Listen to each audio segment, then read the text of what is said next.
Folks, welcome back. Sit back, relax. We're going to have a conversation today for the long-awaited and requested From the Vault Rudy Unlimited Edition. So we've got the Unlimited Edition. I think this is one of 6, I think. So let's see. I grabbed one random one. Let's see what the color is. So we're doing the white one today. So in this binder, we're going to discuss. I'm going to give you guys my outlook on old Magic cards. Let me adjust the camera a little higher so you guys can see most of everything. How about that? A little bit higher there. So on this binder, it's literally just only unlimited white cards that are not graded and not common cards. So uncommons and rares only. And then in the back, you have basic, I'm sorry, not basic land. We have dual lands. So we'll talk about the lands, and we're just going to talk about the uncommons and rares of, I guess, I don't know, mono white or whatever you want to call it. So that's how we're going to start today's video. So we're going to look at things. I'm going to discuss my perspective when I look at these cards, each one, my opinion, what I think is going on, what I paid, blah, blah, blah.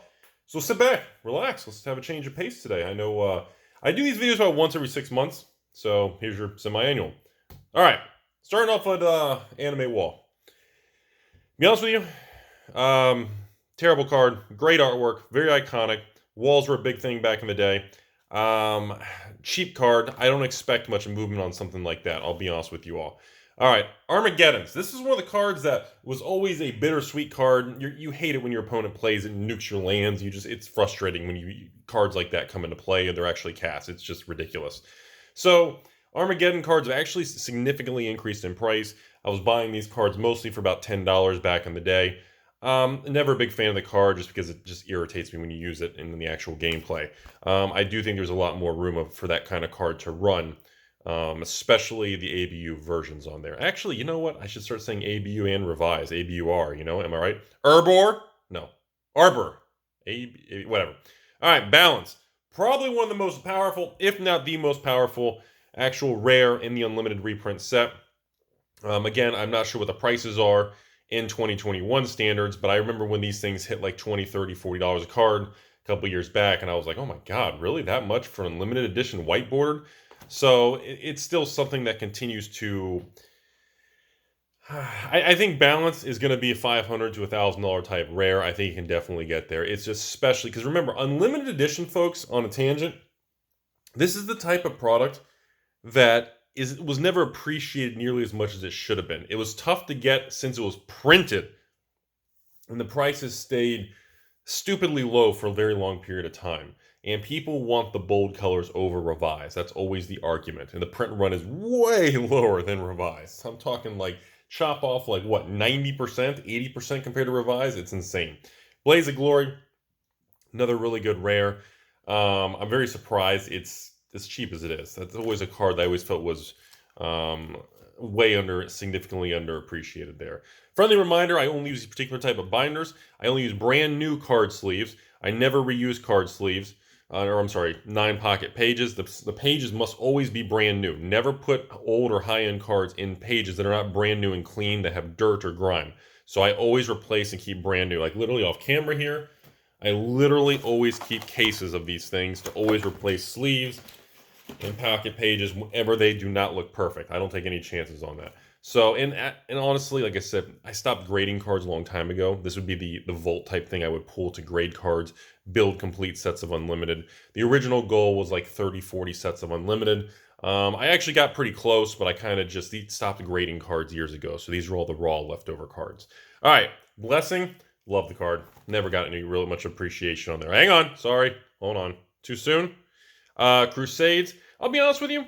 I always thought Crusade was a great card for white weenie decks, but I was just never. I never really built decks with Crusade and white weenie. I never really used it. Even on my black decks, I never really used. Was it Bad Moon?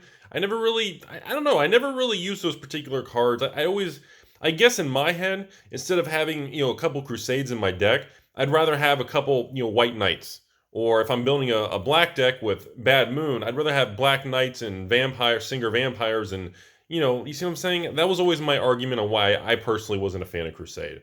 But now it's like this hot, stupid thing. It's political and government and modern culture. Who cares? But the card is neat. Farmstead, it's always a terrible card. The problem was I love Farmstead. I just felt like it cost 3 white just to put it on the lands control, just to gain. It's just too expensive. That was the problem with that, you know. Island Sanctuary, I always call it the poor man's moat. Island Sanctuary is one of my favorite underappreciated ABU. This was one of the ones why a long time ago I was buying. I almost went to a phase where I wanted to buy every Alpha Island Sanctuary rare. And I got to like, I think 30 Island Sanctuary rares and that are an Alpha before I couldn't get any more and the price started to move because I refused to pay over $50 an Alpha rare. That was stupid. I was a Timmy. I should have bought more. Northern Paladin. I was never a fan of the card, I'll be honest with you guys. I know it's actually a decent card. I'd rather have this than Crusade. You know, 4-drop, you get a 3/3, and you can do kind of direct black card destruction. But I was never a big fan of the card. Just personal opinion. Personal Incarnation. This is one of those weird cards. I always thought, you know, this is one of those that was always branded as garbage. This card was first introduced to me in 1995 when I was doing 4th edition and buying booster packs at Books A Million, Electronics Boutique, you know, my local Amazon that didn't exist back, whatever, my local store when I was a kid or high school. And that was one of my first 4th edition decks and cards. I actually played and built stuff around that. Laces, they're just set cards. I hate laces. They're just set cards. Reverse Damage, love the card. Artwork and the chick's face always kind of creeped me out, but I always loved this card. I never understood why I didn't get more love, you know? Righteousness, such a powerhouse, dude. Dude, Righteousness has got to be one of my favorite white, just surprise, shock face, Chuck Norris in your mailbox with the fist that pops out. Just, you know, nothing better than you got a 1/1 weenie and your opponent's swing with some big old crawl worm of 7/6. And you drop this down and everyone just goes, what? Oh man, such a legend. I'm still surprised it's pretty cheap though. Savannah Lions. This was, dude, I used to consider this the most OP overpowered card back in the day. Flipping 1-drop for a 2/1. You get a 2/1 for 1. That was unheard of back in the day, folks. Wrath of God. I still don't like the card, I'll be honest, everybody. I'm not a fan of the card. I understand the important significance for people building mill decks and all these weird, you know, alternative win condition decks. They would just keep the creature board cleaned out so they could try to build their combos. I don't like Wrath of God. Veteran Bodyguard, again, I love the artwork. I think the dude's hot. I wish I looked that good, but I'm just not a fan of the card. I don't like the mechanics of the card. Kind of is what, I guess there's a poop ton of them. Now those are all the rares for Unlimited Edition White. Now we're going to the uncommons. I'll be straightforward. I hate the wards. I think the wards, the black ward, I hate the wards. Blue ward, I hate the wards. I think the wards are the stupidest cards. I just don't like them for a whole use of a card in a deck. Now Castle, you know, I like Castle, but I thought for 4, I always thought it was too expensive of an enchantment, you know? So as you can see, by the way, this is what I was using to build complete sets. Like I said, when I tried to get like that 50 complete sets of Unlimited, I stopped when I hit like 20, 30 complete sets, and I stopped building them. So these are all I just kind of had them sorted for future, or if I want to send cards off for grading, I could go through them, that kind of thing. Consecrate Land, great. I actually like the card, but never really gets any play. You guys like Conversion? I don't know. Ward, Green Ward, terrible card. Karma, you know, I'm very surprised it doesn't get more use. And obviously not reserve list, but why is there just an extra page there? I have no idea. Lance, again, back in the day, First Strike was deemed kind of a really strong thing, you know. Resurrection, I don't know. Maybe if it was instant speed, I thought maybe sorcery with 4, just to get a creature from your graveyard, but it goes directly into play. But it still has summoning sickness. It's not instant speed to catch your opponent off guard. I don't know. You can definitely tell the older stuff like this, I remember a lot of it. The wards, I still hate the wards. Everyone's favorite, Mrs. Sarah. There's 918, there's about 20, 25 Sarahs here. Backbone of every white deck. There's nothing to say about Sarah Angel. Swords to Plow, you know, I mean, the old sop, you know, Swords to Plow. You know, you always have to have some sops in the deck. It just kind of is what it is. 918, there's about 30, 40 swords. Walls, okay. I used to use Wall of Swords. I liked the walls back in the day. Walls, I thought were in kind of a component of old school Magic when I was in high school with 4th edition, Revised, 5th edition, Ice Age. Like that era, like everyone around us, and maybe we all just sucked at Magic, Yu-Gi-Oh-ing as we poked your stepmom, but you know, I thought walls were useful and we used them. We thought they were useful. And a lot of people had a lot of success with them, especially in Ice Age. What was it in Ice Age? Was it Illusionary Wall? There's a couple walls in Ice Age that were a really big deal too. You guys remember? I don't know, whatever. So I think it was Illusionary Wall. And did that have cumulative upkeep? I can't remember. Again, White Knight, Black Knight, White Knight. For if you're building a mono white, a mono black, or a black white deck, or a tricolored, whatever it is, dude, those cards are just, I mean, 2-drop, you get a protection, and it's the first strike. I know Disenchant's actually common, and I said this is only an uncommon rare kind of binder of Unlimited, but Disenchant I thought was kind of an exception, so I just kind of piled a bunch of Disenchants, assigned ones and things in that one. Okay, so let's jump over to the Unlimited Dual Land. So these are just ungraded, unlimited duels, okay? So unlimited duels, how do I say this without, okay. Unlimited dual lands, I can't believe how cheap they are. How's that to kind of say? I always felt like an alpha dual land should cost, let's say an alpha dual land is $5,000. I think a beta dual land should be maybe $4,000. And I always thought the unlimited version should be like 50% or 50 cents in the dollar of a beta. So I thought this would be like $2,000. And then I thought the revised one should be half of that, kind of a half-life. So in other words, if you kind of take like a half-life as you go from beta to unlimited revised, you know, I always thought like they should be like a 50% reduction based on the increase in supply and variant. So these are all my unlimited duels that are not graded, that have been accumulated over the years between, oh God, collection buying and not grading and just... Oh man, brings back a lot of memories. It's funny because just even looking at these, the different conditions, I remember like certain stories of where collections or certain cards that were acquired. I can still visualize that. It's unbelievable, everybody. But the like Underground Seas, you know, this is the only white bordered, bold colored, beautiful Underground Sea that you can get with the beautiful colors on it. You know, I mean, yes, I know you can get revised, but it just doesn't. When you put them side, like you put this side by side to revive, I should have gotten from the Vault Rudy revised thing out. I didn't get it out. I just grabbed this. Man, the difference though is just, it's huge. So anyways, over here, Volcanic Islands. Of course, the rarest bunny ears dual land would be Volcanic. So you got 10 dual lands. Volcanic is always the rarest because it doesn't exist in alpha. So by default, there is less Volcanic Islands in the world, you know. It has the dark, bold colors. It has the darker printing compared to the normal. It was printed too dark, you know, like Basalt Monolith and what? Icy Manipulator. What's the other one there? Basalt Monolith, Icy Manipulator, what? Sedge Troll, Volcanic Island. There's a couple cards like that. They just printed them too dark. They screwed it up. You know, Red Elemental Blast was one. That's another. There's like a list of them. So they always stand out. And of course, you know, I just... For the rarest one, I just don't understand how certain cards are the price they are. They just feel overly cheap. Does that make sense? All right, so let's go into Troppies over here. Again, those of you not familiar with all this high-end old school stuff, any of the dual lands that contain blue, also known as the blue duals, that has, you know, blue with some other color with it, which is like Underground Sea. You got Volcanic with blue, red, black, you know, black, blue, and of course green, blue. Anything with blues was always considered a premium because no matter what anyone says, historically, blue-related decks are kind of the generally accepted... Blue is the generally accepted strongest, most powerful color in Magic. It's always been that way. It was that way when I was a kid. I don't know about new Standard now. I don't play Standard. I'm not smart enough. The cards are so complex. I'm just a Timmy mind, dumb person. But I can tell you, blue-related was always deemed the OP decks. So, of course, then you got our Tundras over here. So, when I see these type of things, I think to myself, okay... You know, in the past, I would have taken like certain ones that were really clean, like that particular one, this particular one. This one's more yellowing and played.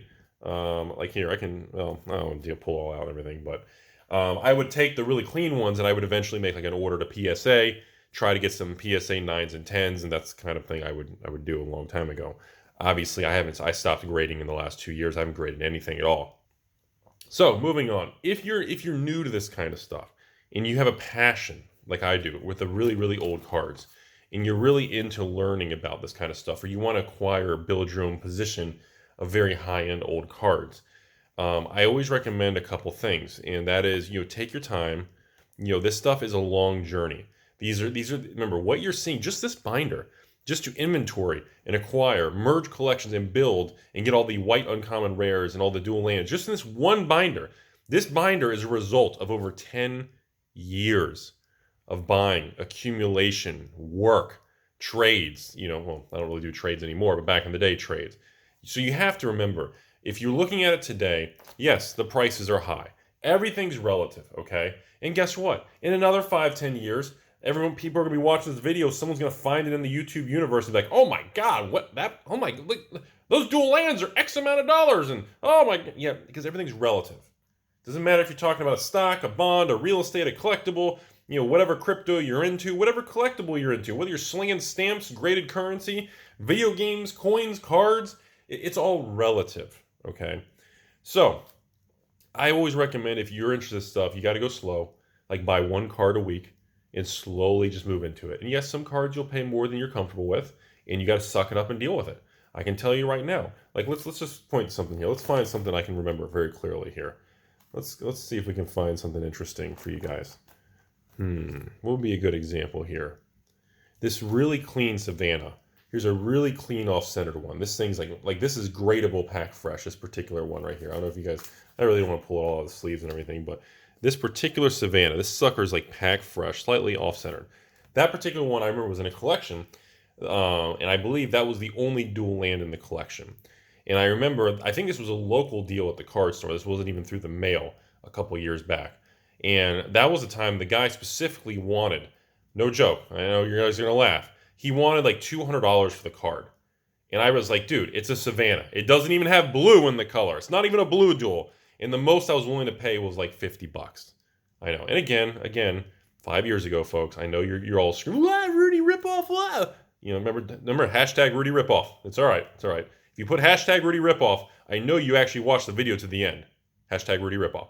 So anyways, I wanted the overall collection because he also had a bunch of other things in it. He had a bunch of, what's some stuff off camera here? Here you go. Like, no, this is just an example. He had some, Urza's cards. Here's a bunch of Urza Saga Legacy, or these are all Urza's Destiny cards. So I remember this collection with this one unlimited card. This was like the only unlimited card he had, I believe. And then he had a bunch of Urzas and modern legacy stuff, blah, blah, blah. Maybe a couple sealed boxes. Or I think he had like sealed revised or 4th edition starter decks, like loose stuff too. And I remember he was all obsessed with, he would refuse to sell this for like 50, 75 bucks. And he says, Rudy, if you just give me the full 200 for this card, we'll agree on everything else, we'll do the whole deal. And at the time, $200 was literally the highest price on eBay for a mint condition one. I'd have to pay the full high price for the card. Okay? Buy list was $50. So even if I went to 75, like I had commented on, I'm beating buy list by 30, 40%, if you want to go by percentages. You see how much things have changed? But I knew in the back of my head, there are moments in life you have to take the hit. You got to take one for the team. You got to do stuff that you're uncomfortable with. And I didn't want to pay that, but I knew that I had to take the hit. And I knew I had to just throw the money, walk away, feel that buyer's remorse and regrets, and I had to push forward. And that's happened to me many times. You got to give yourself a pep talk. Because I knew in my head in the future, unlimited duels were going to be like $1,000 a piece. Now, of course, in 2021, I don't even think it's $1,000 still, and it's been 5 years. But still, you get the idea. I think that's an important speech for everybody. I think that's, and I guess here, let's go to this one real quick. We'll just flip over here before we end the video here. I think we're getting close to the end. So let's comment on these plateaus real quick and the scrublands. Scrublands and like plateaus have always, these are like the cheapest bottom of the barrel entry level duels. Now, Scrubland's actually my least favorite. I don't like the artwork. I mean, I never really built a black and white combo deck like that. I just don't like that card. Just not a fan. I don't like the artwork. It's very mundane. It's just not my fave. Now, I actually really did like the whole red-white, but that was like the least popular combo color, because who's building a red-white deck? Yeah, well, Timmy's like me did years ago. And I like the fact that ABU artwork on the Plateau is the only dual land that had the artwork changed for Revise. So this is a very special dual land right here. Similar to Volcanic Island, that didn't have no alpha printing, this is different also, because guess what? Plateau, this is a good one to end the video on, folks. Plateau is the only dual land that has the least amount printed with that artwork. Think about what I just said there. The revised plateaus are completely different than the ABU ones in the collector's editions. Therefore, I consider them completely different cards. So in my opinion, Plateau has the lowest print run out of all of them because of the art variant. And I've always focused on that when I bought this card. So